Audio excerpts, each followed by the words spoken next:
시청자 여러분 안녕하십니까? 헬로티비 뉴스입니다. 먼저 오늘의 주요 뉴스부터 보고 오시죠.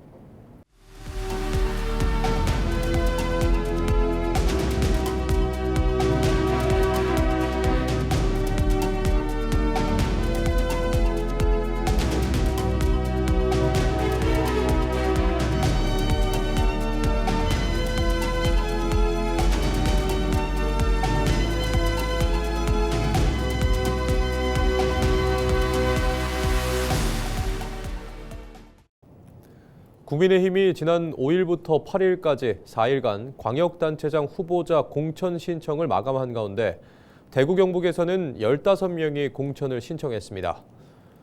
대구시장 자리에는 현역 국회의원인 주호영, 윤재옥, 추경호, 유영하, 최은석 의원 등 5명과 홍석준 전 의원, 이재만 전 대구동구청장, 이진숙 전 방송통신위원장, 김한구 전 현대차 노조 대의원 등 모두 9명입니다. 경북도지사 자리에는 현 이철우 도지사, 이미자 국회의원, 김재원 최고위원, 이강덕 전 포항시장, 최경환 전 경제부총리, 백승주 전 전쟁기념사업회장 등 6명입니다. 경상북도가 최근 국제유가 상승으로 가짜 석유 제조와 유통, 정량 미달 판매 등 불법 행위가 늘어날 가능성에 대비해 특별 단속을 실시합니다. 경북도는 한국석유관리원 대구경북본부와 합동으로 오는 5월 3일까지 울릉을 제외한 도내 21개 시군을 대상으로 단속을 시행합니다. 단속 대상은 건설기계 등유를 자동차 연료로 불법 판매하는 행위, 공사 현장 등 사업장 외부에서 이동 판매 차량을 이용한 불법 판매, 정량 미달이나 품질 부적합 석유 판매 등입니다. 도는 불법 의심 주유소 등에 대해 잠복 단속과 시료 채취 검사를 실시하고 위반 사항이 확인될 경우 형사처벌과 영업 정지 등 행정처분을 병행할 방침입니다. 경주시 인구가 지난 2021년 이후 4년 만에 순유입으로 전환됐습니다. 지난해 말 기준 경주시 인구는 24만 4천여 명으로 전입 인구가 890명 증가한 것으로 나타났습니다. 전입 사유는 주택, 가족, 직업 순으로 나타났고 울산과 대구, 부산, 포항 등 인근 대도시에서의 유입이 많았던 것으로 분석됐습니다. 지역별로는 건천읍 인구가 전년 대비 4천 명 넘게 증가했고 황성동도 인구가 늘어난 것으로 분석됐습니다. 또 경주의 합계 출산율은 0.94명으로 전국 평균 0.8명을 웃도는 것으로 나타났습니다. 경주시는 청년 주거 지원과 출산 장려 정책 등 생애 주기별 인구 정책이 효과를 보이고 있다고 밝혔습니다. 청송군이 산불 피해지 산림 복구 기본 계획 최종 보고회를 열고 향후 산림 복구 방향을 확정했습니다. 이번 복구 계획은 지난해 3월 25일 의성에서 시작돼 청송까지 확산된 대형 산불로 피해를 입은 산림 2만 798헥타르 가운데 국립공원을 제외한 17,030헥타르를 대상으로 추진됩니다. 군은 피해 지역을 경관림과 재해방제림, 밀원수림, 소득사업림 등 11개 구역으로 나누고 자연복원과 조림을 병행하는 맞춤형 복구를 진행할 계획입니다. 산불 피해지 복구를 위한 조림 복원 사업은 2,800여 헥타르 규모로 총 사업비 431억 원을 투입해 오는 2031년까지 연차적으로 추진할 예정입니다. 1년 전 경북 산불로 삶의 터전을 잃은 주민들이 일상을 되찾기 위해 안간 힘을 쓰고 있습니다. 10년 동안 운영하던 식당이 화마에 휩쓸려 버렸던 한 주민이 이웃들의 도움 속에 같은 자리에 다시 가게 문을 열었는데요. 마을 주민들이 서로 의지하며 다시 일어서는 현장, 홍하영 기자가 다녀왔습니다. 재료를 다듬고 식기를 정리하며 주방에서 손님 맞을 준비가 한창입니다. 경북 산불로 10년간 운영하던 가게를 잃었던 최미영 씨. 산불 피해 1년 만인 올해 3월 같은 자리에 다시 가게를 열었습니다. 싱크대와 식기 등은 발품을 팔아 저렴하게 구입하고 인테리어도 가족과 직접 했습니다. 그 과정에서 빚이 늘긴 했지만 어려움을 극복할 수 있는 힘도 키웠습니다. 근데 저 같은 경우는 이사비용 600밖에 못 받았어요. 생활자금이라고 300만 원 그밖에 못 받았어요. 자기도 재단해가지고 1억 4,500원 주더라고. 이자가 1점 얼마 되는 걸 주더라고요. 그걸 또 갖고 나오니까 막상 집 지으려고 하니까 정리해야 되지. 내 생활해야 되지. 한때 지역을 떠나야 하나 고민도 컸지만 최 씨는 이웃들의 응원에 힘입어 동네에 남기로 했습니다. 주민들은 산불 당시 마을 주민 10여 명을 대피시키고 이후 힘든 이웃들에게 식사를 대접했던 최 씨의 고마움을 잊지 않았습니다. 개업 축하와 함께 식당에 좋은 기운이 깃들길 바라며 아침 일찍 가게 안팎에서 지신밥기를 하고 잔치를 위해 음식도 함께 준비했습니다. 조금 하고요. 우리가 떠나려는 거 우리하고 같이 살자 했어. 아마 10몇 년을 이어와 살았는데 정들었잖아요. 들어왔는데도 참 잘해요. 뭐 말로 표현을 못해요. 진짜 좋아. 너무너무 잘했기 때문에 또 우리도 또 이렇게 도와주는 거예요. 최미영 사장님 뭐든 좀 기운 내고 용기 내고 화이팅! 산불 피해를 입은 주민들이 하나둘 지역을 떠나게 되면 마을 공동체 역시 흔들릴 수밖에 없는 상황. 남아있는 한 사람 한 사람이 더없이 소중한 이유입니다. 평생을 함께한 마을을 지키고 일상을 회복하기 위해 주민들은 오늘도 안간힘을 쓰고 있습니다. 헬로티비 뉴스 홍아영입니다. 천년의 시간을 울려온 신라의 종소리를 이제 영상으로도 만날 수 있습니다. 국립경주박물관이 성덕대왕 신종을 주제로 한 디지털 실감 영상을 공개했습니다. 이하영 기자가 소개합니다. 깊고 장엄한 종소리가 전시관을 가득 채웁니다. 신라 천년의 울림을 간직한 성덕대왕 신종. 에밀레종으로도 불리는 신종의 소리와 제작 과정을 디지털 영상으로 체험할 수 있는 콘텐츠가 국립경주박물관에 새롭게 마련됐습니다. 프로젝션 매핑과 9.1채널 입체 음향을 활용해 종의 울림과 조형을 실감나게 구현했습니다.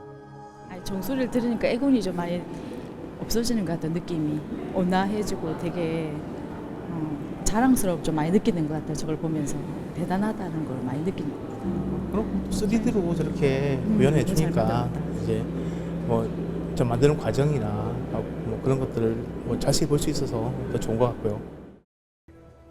영상은 먼저 실제 종소리를 바탕으로 성덕대왕 신종 특유의 깊은 울림을 재현하며 시작됩니다. 이어 거푸집에 문양을 새기고 쇳물을 부어 종을 완성하는 과정을 몰입감 있게 보여줍니다. 특히 높이 3.6m에 이르는 거대한 종의 크기 때문에 실제로는 보기 어려운 종 꼭대기 장식, 용류까지 영상으로 자세히 살펴볼 수 있습니다. 영상의 마지막에는 맥놀이 현상에 집중하며 성덕대왕 신종의 소리를 온전히 감상할 수 있습니다. 육안으로 보기 어려운 종의 용류 부분이나 명문, 또 문양 부분을 좀 자세하게 볼 수 있었으면 좋겠다는 취지로 기획되었습니다. 1000년 전으로 돌아가서 성덕대왕 신종을 실제 타종하던 소리를 언제나 좀 박물관의 디지털 영상관에서 느꼈으면 하는 의도로 소리, 명문, 문양에 집중을 해서 영상을 제작했습니다. 신라 장인의 뛰어난 기술과 예술성을 보여주는 성덕대왕 신종. 천년을 이어온 종의 울림이 이제는 디지털 기술을 통해 새로운 방식으로 관람객들을 만나고 있습니다. 헬로티비 뉴스 이하영입니다. 청송군이 2026년도 농업인대학 입학식을 열고 본격 운영에 들어갔습니다.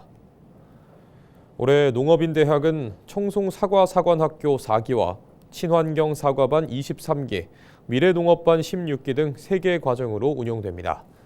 특히 올해는 지역 농업인의 수요를 반영해 미래농업반의 교육 품목을 자도로 새롭게 편성해 사과 중심의 재배 구조에서 벗어나 품목 다변화를 추진할 계획입니다. 교육은 과정별로 연간 14회에서 17회, 총 60에서 76시간 기초 이론과 현장 실습으로 운영됩니다. 안동시가 올해 상반기 외국인 계절 근로자 1,300여 명을 도입합니다.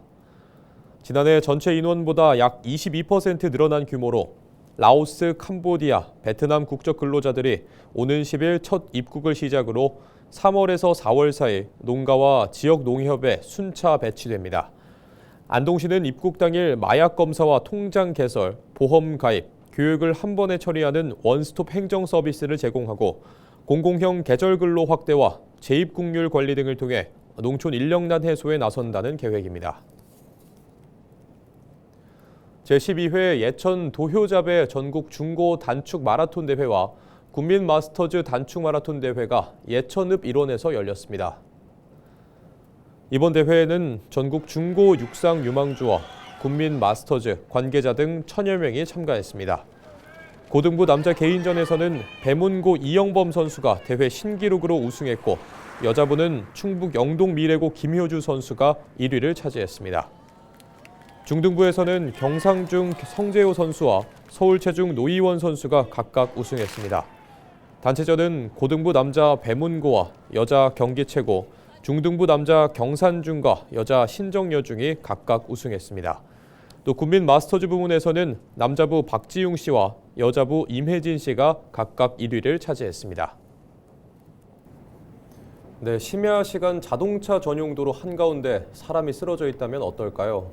자칫 대형 사고로 이어질 뻔한 아찔한 상황을 비번이던 소방관이 발견해 소중한 생명을 구했습니다. 전주현 기자의 보도입니다. 지난달 1일 자정 무렵 김해의 한 자동차 전용 도로. 어둠에 시야 확보도 쉽지 않은 도로 한가운데 사람이 쓰러져 있습니다. 차. 오빠 뭐 있었어? 뭐야? 있어. 비상등 켜 있어. 문 열어봐. 차량이 그대로 지나갔다면 자칫 큰 사고로 이어질 수도 있는 아찔한 상황. 운전자는 곧바로 차량을 멈춰 세우고 도로 위 시민에게 다가갑니다. 앞쪽에 갑자기 물체가 보이길래 싶어서 집중해서 보니까 이게 박스인가 옷인가 싶어서 보다가 머리가 움직이더라고요. 그래서 소방관 직업도 있지만은 제가 이걸 안 가서 확인 안 해버리면은 뒤에 오는 차가 사고가 나서 이제 대형 사고도 날 수도 있고 사람이면 이제 인명피해 생길까봐 일단 먼저 달려갔었어요. 이처럼 생명과 안전을 먼저 생각한 주인공은 8년차 김해 삼정 119 안전센터에서 근무하는 김태호 소방교입니다. 김 소방교는 쓰러진 시민이 병원 진료가 필요하다고 판단하면서 곧바로 119에 신고했습니다. 또 경찰이 도착할 때까지 휴대전화 랜턴으로 다른 차량의 서행을 유도하며 2차 사고 예방까지 김 소방교의 행동에는 망설임이 없었습니다. 119 구급대원으로 근무하며 쌓아온 현장 경험이 위급한 순간 빠른 판단으로 이어진 겁니다. 이날이 모처럼 쉬던 자신의 비번. 어떤 상황에서도 시민의 생명을 먼저 생각한 김소방교의 책임 있는 행동은 이렇게 또 한 시민의 안전을 지켜냈습니다.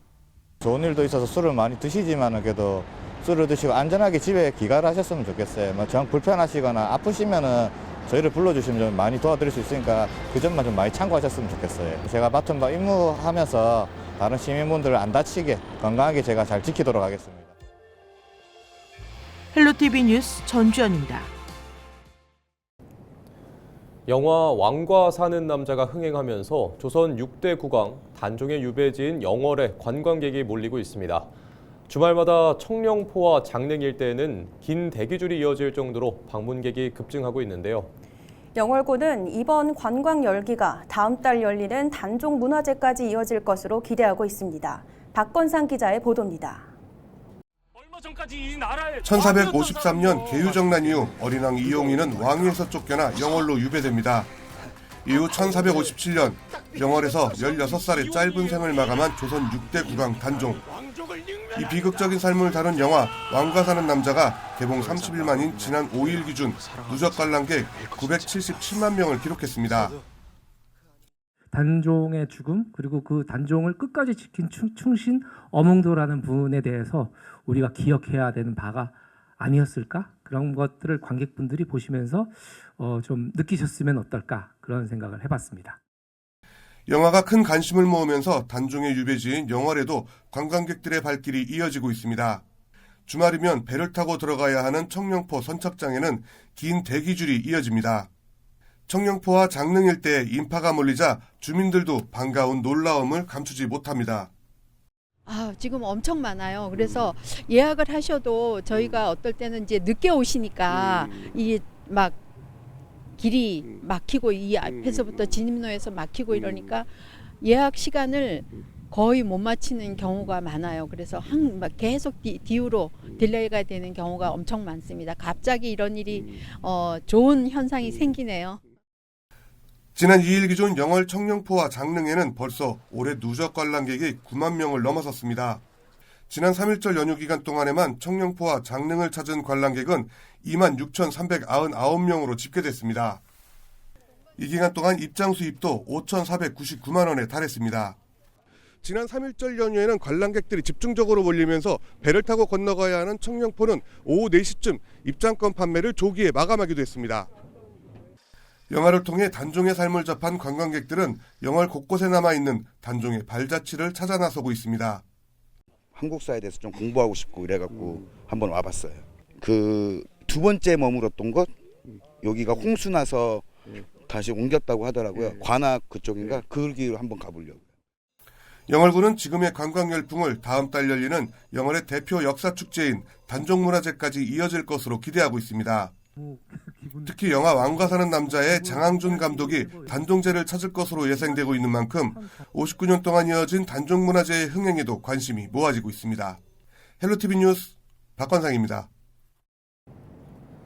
남녀노소 모두가 좋아하는 과일인 딸기는 다양한 음료나 디저트 등에 이용되고 있습니다. 이런 가운데 딸기 특화를 추진하고 있는 홍성군이 논산을 제치고 충남 지역 딸기 수출 1위를 기록했는데요. 청년 농업인 유입도 잇따르고 있어 관심을 받고 있습니다. 정우석 기자의 보도입니다. 빨갛게 익은 딸기가 눈길을 끕니다.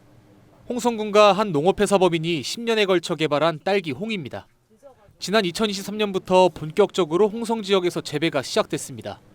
다른 품종보다 당도가 20에서 30% 정도 더 높습니다.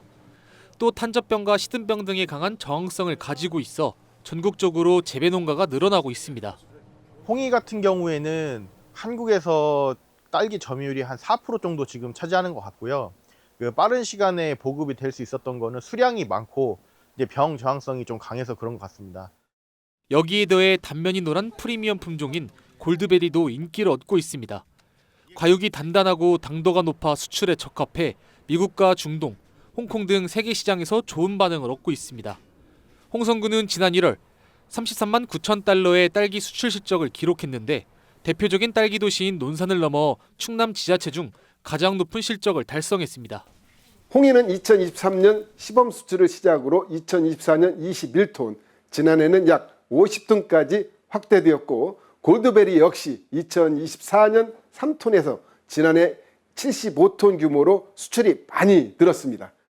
홍성군은 지역 내 딸기 경쟁력 강화를 추진하고 있습니다. 공동선별 체계를 활용하고 물류 비용 일부를 지원하는 등 개별 농가의 부담을 낮추기 위해 다양한 정책을 시행하고 있습니다. 또 홍이와 골드베리 등 품종 개발에 이어 신품종 재배 매뉴얼을 개발해 지역 내 농가에 보급하고 있습니다. 홍이와 골드베리의 표준 재배 매뉴얼을 개발해서 농가에 보급했고 프리미엄 수출 단지로 선정되면서 수출 기반도 강화하고 있습니다. 앞으로도 신품종 보급과 재배 기술 고도화를 통해서 산업 전반의 경쟁력을 더욱 높여 나가겠습니다. 상황이 이렇다 보니 딸기 재배를 위해 홍성으로 오는 청년 농업인도 증가하고 있습니다. 포장재와 유통비 지원은 물론 딸기 관련 교육 등도 마련돼 진입장벽이 낮기 때문입니다. 처음에 저는 원래 홍성에 대해서 전혀 모르고 있었는데요.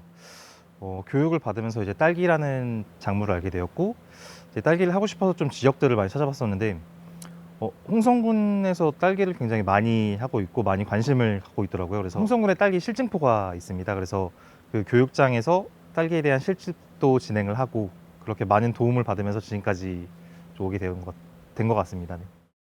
해를 거듭할수록 딸기 도시로의 면모를 갖춰가는 홍성군. 충남을 넘어 한국을 대표하는 딸기 도시로 자리 잡을 수 있을지 기대됩니다. 헬로티비 뉴스 정우석입니다.